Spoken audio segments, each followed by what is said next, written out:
All right, welcome to Mighty Finsights. My name is Rory, Holland. I'm here with my good friend Michael Luxenberg, CEO at Bankuity. Welcome. Thank you for having me, Rory. Good to be here. Awesome to have you in Austin, Texas. Thanks. Cool place here, the Fintech house, and just a great concept at South by Southwest. Yeah, how's Austin been so far? Austin, first time, and I think our whole time here is going to be less than 48 hours.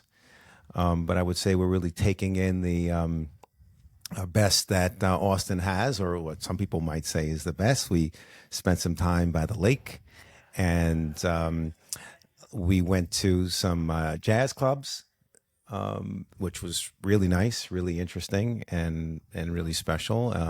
Did a bike tour. So it's been very, very nice, very interesting. We're trying to really take in everything that Austin has. I thought it was pretty cool. I got a pic from you that was with a family member, my daughter.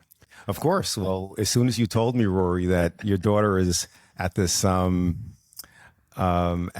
shop, and you mentioned, hey, if you're doing a bike ride, why not consider going over there and getting a smoothie or something like that afterwards? So I said, okay, we'll head over there and we asked for your daughter. We said, is Rory's daughter here? Because I don't think I knew her name at the time. But yeah, it was great. She was very gracious and very happy to see us, which awesome. Yeah, I gave her a heads up. I'm like, Michael's coming with his wife, Bobby. Take good care of him. She would take good care of you anyway. But. She was terrific. She was terrific. Good. Yeah. So that was down off of South Congress. So like, yeah, tons of shops, restaurants, obviously the fintech scene. We've seen a great group of people come through. So that's been super fun. And I'm really excited to unpack Bankuity, also a little bit about the background. I'd love to get into that Concord advice and how Bankuity became what it's becoming today. So let me just read something just to set up everybody for Bankuity. So helping businesses turn consumer bank and bureau data into ROI, leveraging ABV technology, and I want to jump into that. The ABV. Bankuity's innovative platform bridges the gap between raw consumer data and results, providing the tools needed to unlock new markets, optimize strategies, and drive ROI. Right off the website, so it was easy to read. But well said, Rory. Tell it. It's hard to mess that up. Yeah. So before we jump into Bankuity, where's home for you guys? Home is we're in New Jersey, and we've always been in the New York metro area. I grew up and I've always lived in different parts of the New York metro area, whether that be the city, Long Island, New Jersey, but it's always been around New York City. Yeah. And so in Bankuity and the Concord Advice, which we'll get into in a second, y'all started that there. Yes. Okay. And then is the team fully distributed, or are you guys all local? The team is very much local for the most part. You always have, you have to be able to be flexible and work with people that are remote. But we definitely have a very collaborative culture, and a lot of it is based on face-to-face interaction. And we feel we really get the most out of the collaboration when we are face-to-face. Yeah. Okay. And did you grow up originally born and raised in New Jersey? No, Long Island. Long Island. Okay. Long Island. Again, it's always been around the city. So Long Island, Manhattan, New Jersey, it's always been New York centric in that way. Is there anything about, I've been to Long Island and have some friends from Long Island. Is there anything kind of unique about your childhood, like growing up in Long Island, that has impacted you in some way in how you run your business now? Very possibly. It's an interesting question, Rory. It's something I never really thought about, but I do feel like it was a good upbringing. Big group of people, a lot of friends. And I do think that is something that maybe ultimately informs what I'm doing. And it's a little bit indirect, but I think I grew up in a way where you put a lot of effort and thought into your community. So think outside of yourself and your own existence and even your own family, and you think about what the community needs. And that was part of my upbringing, both familial and where I grew up. And I think that does inform eventually the type of work that you do. So, for example, since I've been involved in fintech, whether that's at Concord or Bankuity, one of the themes has been more inclusivity with lending.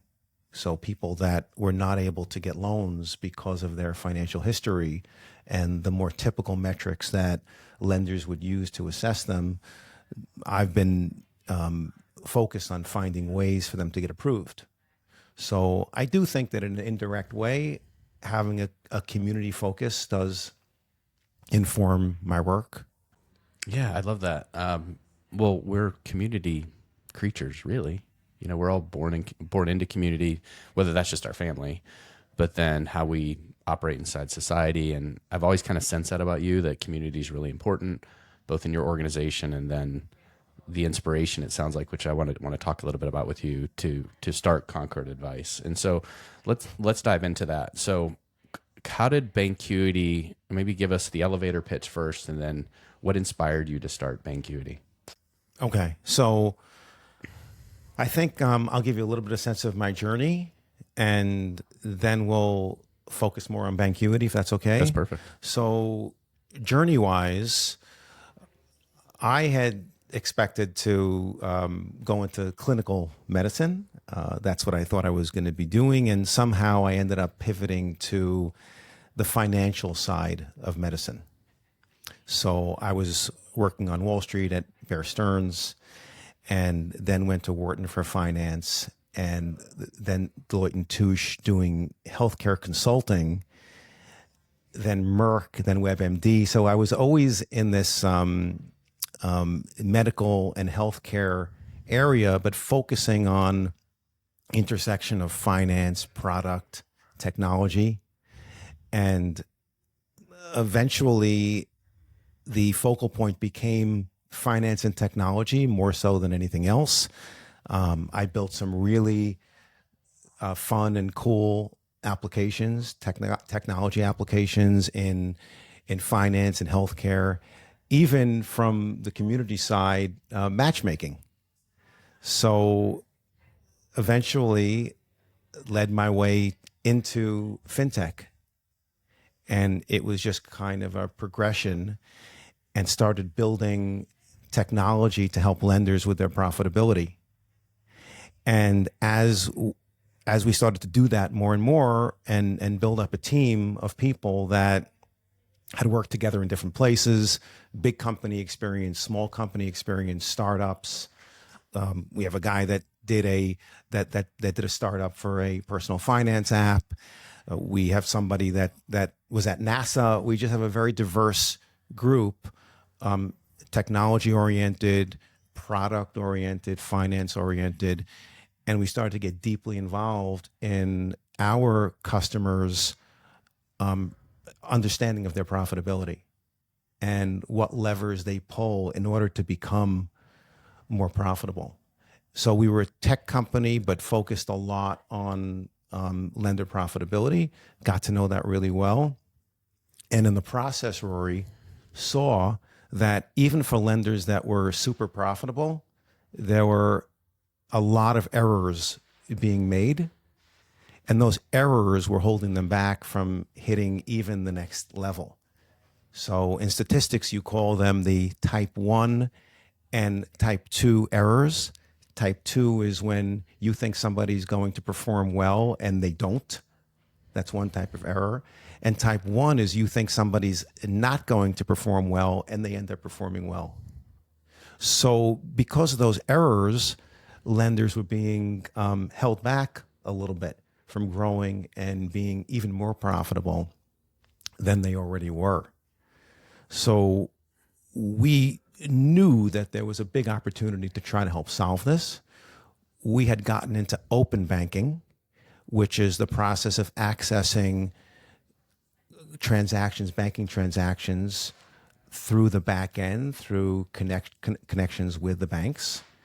So we had millions of these bank records, and we started to study them. And from there, we started to see some unbelievable trends jump out, Rory. Mm-hmm. So, for example, we saw that of all the applications that were coming in in the lending space, 85% had some kind of error. There was a mistake, either in who the employer was, or the amount that they earn, or the dates that they earn. So just in income alone, there was this extremely high error rate. And then when we were digging into these transactions, we saw all of these loan transactions that we did not see from the bureaus. The bureaus, Rory, are supposed to be the lenders of record, not the lenders per se, but the lending activity, and the record of that. And underwriters place such a strong emphasis on that data in order to figure out who they want to lend to. So when we saw that we were picking up so many additional transactions, it started to become apparent of why there were so many errors going on. And we realized that by getting underneath all of this, we can solve some of this. Now we're also starting to understand, as we're digging into this data, what people's financial wellness really means. What does it mean to be financially healthy? It doesn't always, it's not always informed by how much money you make. There are spending patterns and borrowing patterns. So we started to see that the amount that people were borrowing, in many cases, those loan amounts were too high for their financial wellness. They were perfectly willing to pay back their loans, but they were over leveraged. And that was happening about 25, 30% of the time. The underwriting was good, Rory, but they were being over leveraged. And then the dates that payments were being made and oftentimes pulled from their bank accounts, those dates were mismatched and misaligned with the dates that the borrowers were making their money, and the dates that their income was hitting their account. So there was a misalignment by even about 50% of the time. Debits were being pulled from customer accounts on days other than when they earned their funds. So there were all of this unbelievable, really treasure trove of data and insights. Even, Rory, the types of earners that existed. In the lending industry, a lot of lenders won't touch people that are gig earners and self-earners. They want people on payroll. But in the applicant pool, when we looked at the data, only 40% were pure payroll. So they were missing out on a huge amount of customers just because of their income types. And then we saw how dynamic the information was. It was always changing. And we said, okay, you can originate a customer. They could look fine. You can give them the right loan amount, set them up on the right debit schedule. And then what happens if things change? And we saw that 27% of the time, their financial wellness was changing and putting their next payment at risk.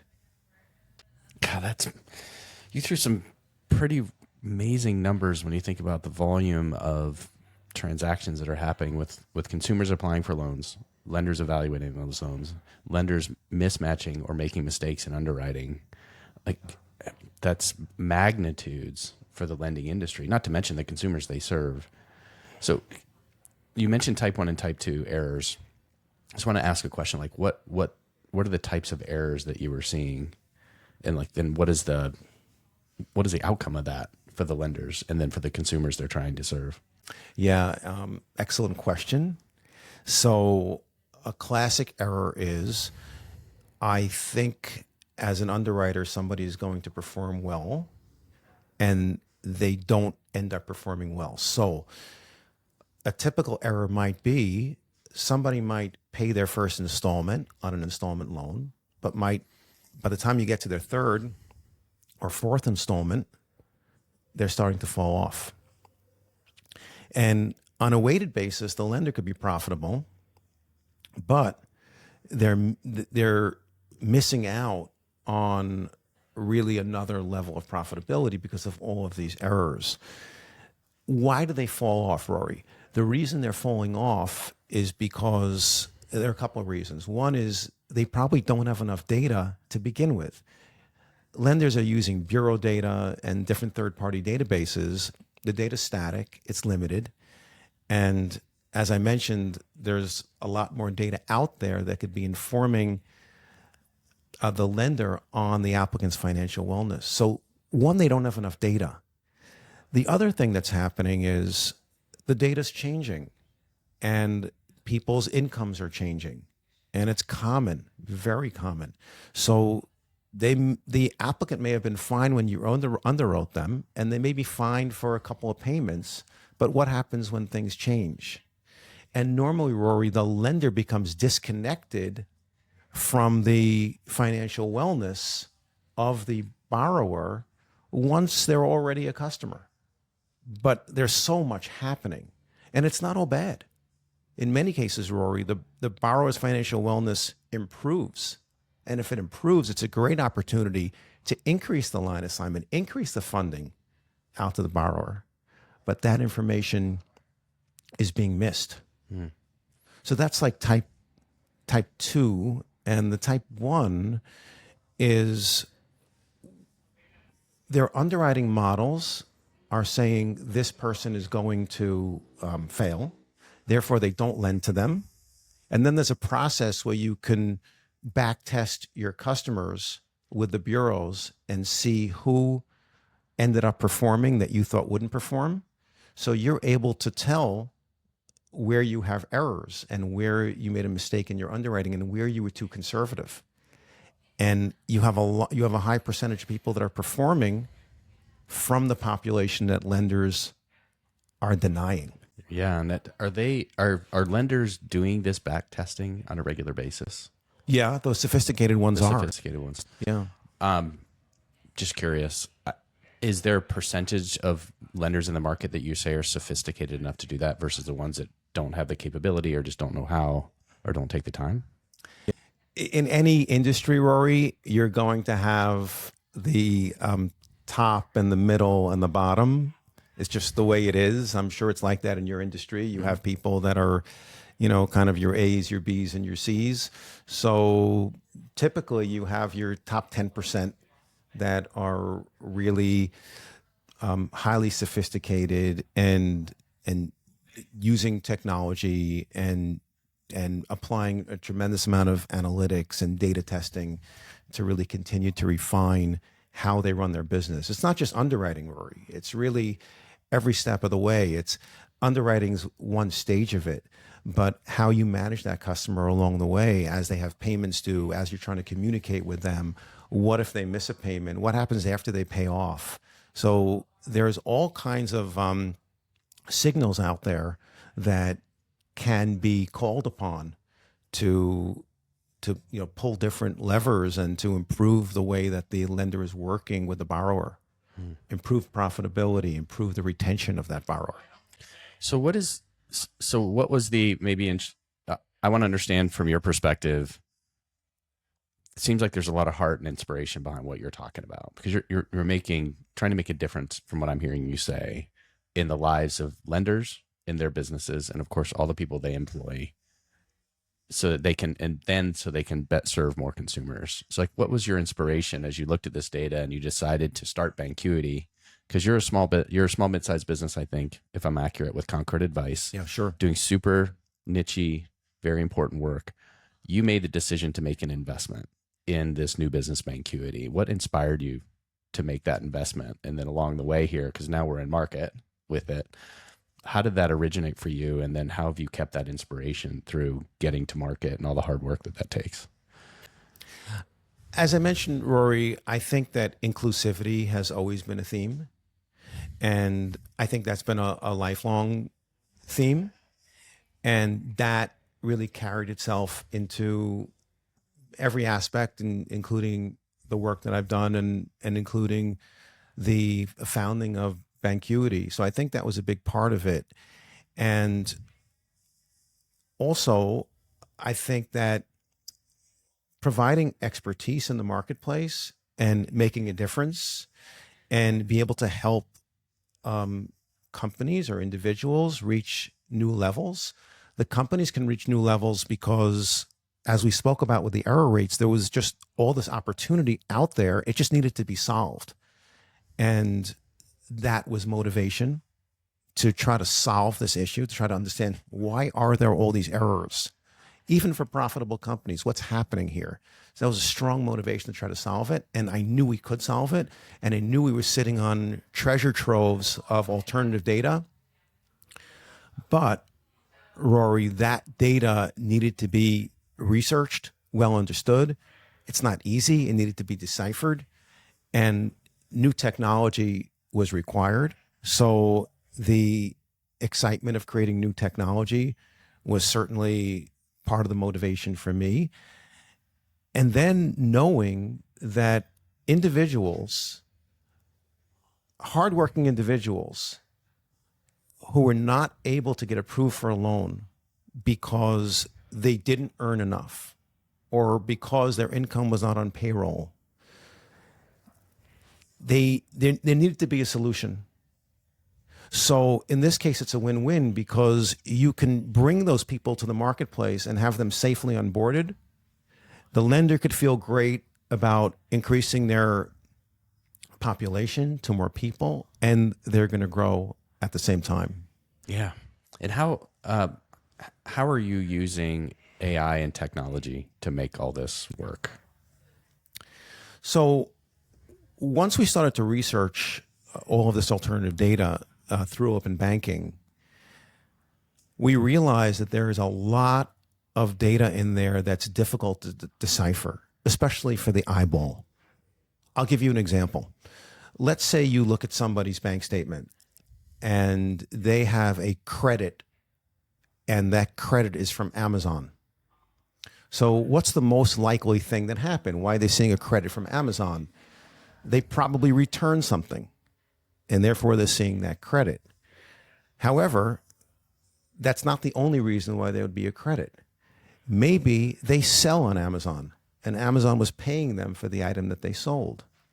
Or, Rory, what if they work for Amazon, and what they're really getting is some form of a payment or salary? So how does one understand what's really going on with that particular credit? So you need technology that is able to parse out what's going on, look at the holistic aspect of the person's history, and be able to piece together what's really happening. Even to the point, Rory, where if somebody has a cash check, you can't really tell what that is because the bank statement just says check. But with ABV technology, advanced bank verification technology, you can tell what it is.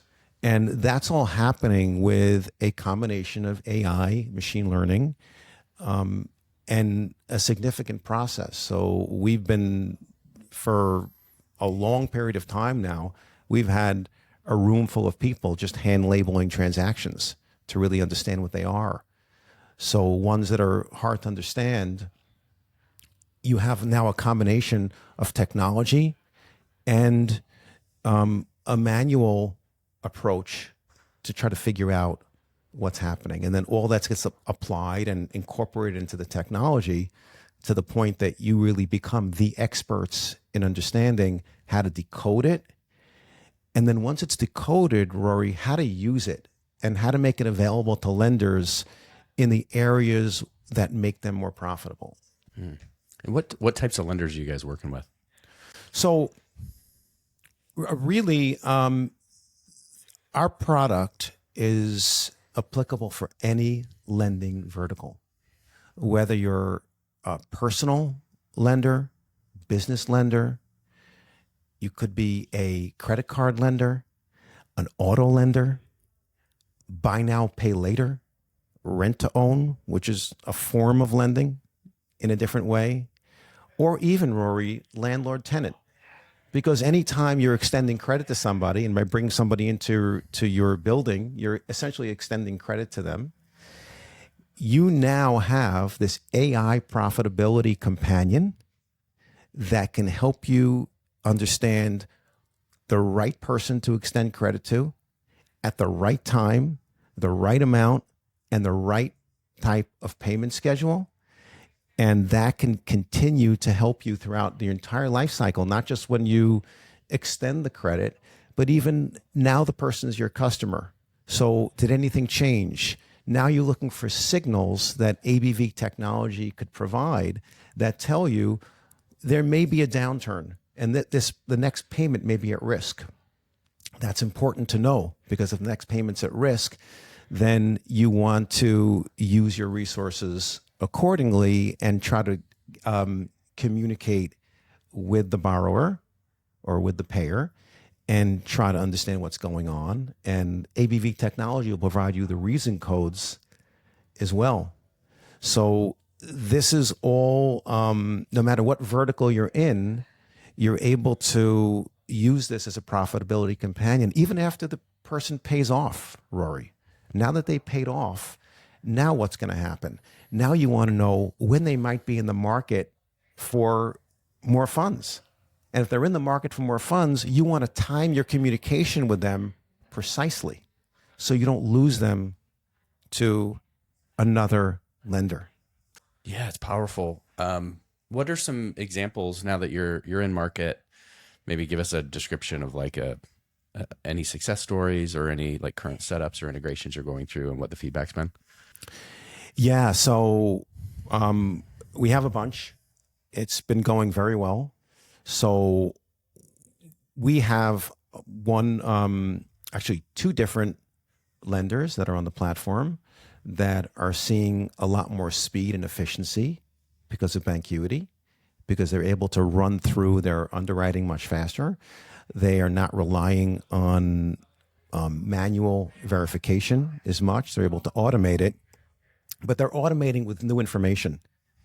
Because what we're able to do, Rory, is we're able to bring hundreds of new attributes to the table for lenders that describe what's happening with the borrowers, that allow for a more automated and accurate process.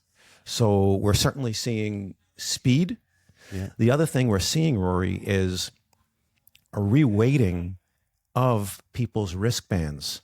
So anytime any lender is going to weight their applicant pool and understand who's going to be the most risky and who's going to be the best performer. The problem is that your information's only your results and your predictions are only as good as the information you have.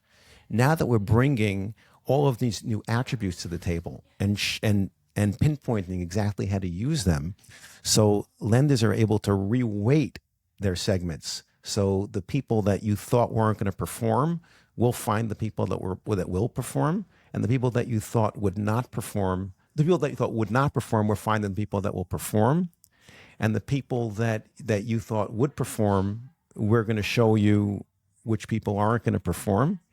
So we're finding segments, both good and bad, that are very helpful for lenders to be aware of. Also, Rory, lenders are able to increase their loan amounts. So we have a client that really was focusing on that. They wanted to put out more funds. The reason why that's so profitable is because it doesn't cost you any more in acquisition. You already have the borrower. You just now have a better understanding into their financial wellness. And because you understand their financial wellness, you're able to increase the line assignment out to them. So we're seeing double-digit growth in volume just from increasing loan amounts. God, that's fantastic. And it's such a unique product offering to my knowledge in the industry. And I think you and I have been in it for a long time. I haven't seen anything quite like this. How do you feel about how Bankuity from a brand perspective is positioned in the market, and what has the feedback been from those folks that you have talked to, lenders you've talked to about working with you? I think it's going well. A marketeer, a well-known marketeer, once explained to me that whenever you're in the market with a new product, that 5% of the people are at any point in time actively in a buying mode, and 95% need to figure out that they should be in a buying mode and become more aware. So from a marketing standpoint, that really stuck with me. And for people who don't know, that was Rory who actually explained that to me. And it was really informative, and I carry that through. So in my mind, I really want to get to that 95% because I think Bankuity could be so ubiquitous. And as I mentioned, it can apply to so many different verticals that I really want that 95% to start learning about us. I think that we're scratching the surface in that way, but I can feel that it's starting to happen. We're getting calls, we're getting visitors to our site that we didn't know about. And when this happens, we're asking ourselves, oh, do you know who this individual is that, contacted us? And we're all looking at each other. No, we don't. And that's the proof, Rory, that we're starting to get the word out and starting to reach people that maybe we're in that 95%. Yeah, that's great news. Do you, of all the different verticals you could go into, are you on a particular starting with one? Do you have a 2, a 3, a 4, or 5? Do you have a plan for that? Or any thoughts on the initial ones so far that you're going into? Yeah, so personal lending is a good starting point for us, and we're deep into that. Auto lending, rent to own, business lending are all areas that we are getting more involved with and starting to define our product for.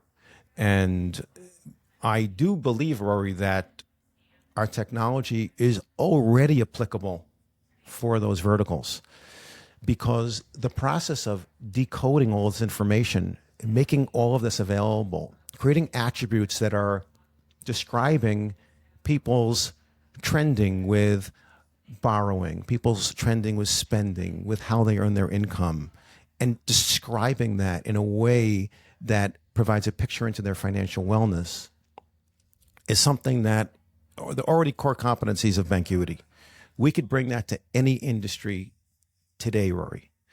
Where we need to work with different industry experts is perhaps on their specific data and pinpointing exactly what their use cases are and how they're going to leverage the product in the best way for them. And what do you see as far as when you think about what the future looks like in your mind? What's the biggest opportunity for Bankuity and Fintech as a whole from your perspective? I would say, Rory, that there's always another level.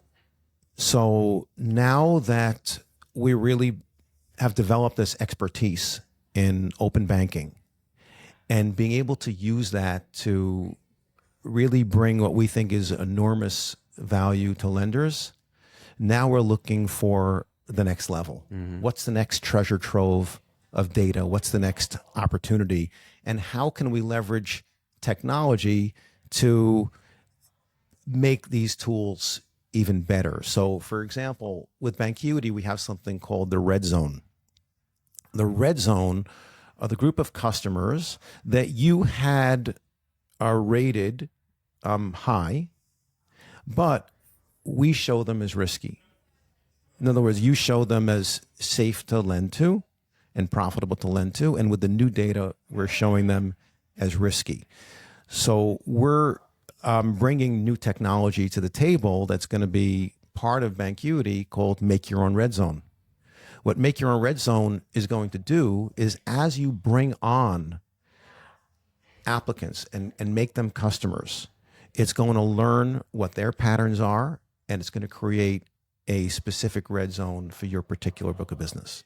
Oh, that's interesting. Okay, so you're going to surface that as a new product offering or inside of the product. All right, so I want to take a step back and think about the before part. Again, go back to your history. You already kind of explained how you got into fintech, and I think it's really cool, like your whole journey through consulting and WebMD and the healthcare side. Who would you say has been a big influence on your journey, whether that's a mentor or an ally or partner, and what did they teach you? I think our team really is a big part of it. We have a great team, Rory. We've been working together for numbers of years. We've overlapped in different companies. We learn a lot from each other.